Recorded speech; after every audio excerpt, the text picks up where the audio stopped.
এবছরের নতুন ফল লাউয়া। এই ফলটা আমরা লাউয়া বলি, আপনারা কে কি নামে বলেন তা তো আমরা জানি না, কিন্তু আমরা লাউয়াই বলি। তো এই ফলটা আমার মেয়ে আনছে, কোথা থেকে আনছে জানি না। তো নিয়ে এসে আমাকে দিচ্ছে যে আম্মু এই যে নতুন একটা ফল, এটা পাকলে আমরা সবাই মিলে খাবো। তো এখনো পাকেনি।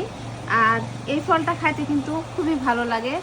আর সচরাচর এই ফলের গাছ কোথাও দেখা যায় না, যেমন আম, কাঁঠাল, লিচু এই ফলের গাছগুলো দেখা যায়, কিন্তু এই লাউয়া ফলের গাছ কোথাও দেখা যায় না।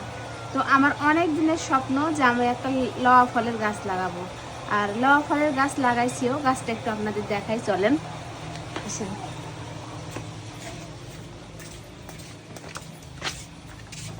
তো এই যে এটা হচ্ছে আমার বেদানা গাছ, মাশাআল্লাহ খুব সুন্দর হয়েছে। কিন্তু দুঃখের বিষয়, আমার এই যে লাউয়া গাছটা ছায়ার মধ্যে পড়ে গেছে, সেই জন্য এই গাছটা বাড়তে পারেনি। এই যে নাতে আমার অনেক দিনের স্বপ্ন যে আমি একটা লাউয়া ফলের গাছ লাগাবো। আর অন্যান্য গাছগুলো বাড়িছে, এই যে বেদানা গাছ মাশাআল্লাহ খুব সুন্দর হয়েছে। এখানে কদবেল গাছ, এটাও সুন্দর হয়েছে। আর সবচেয়ে সুন্দর হয়েছে ওই যে দেখেন আমড়া গাছ, মাশাআল্লাহ মাশাআল্লাহ সেই শক্তি পাইছে, খুব সুন্দর হয়েছে।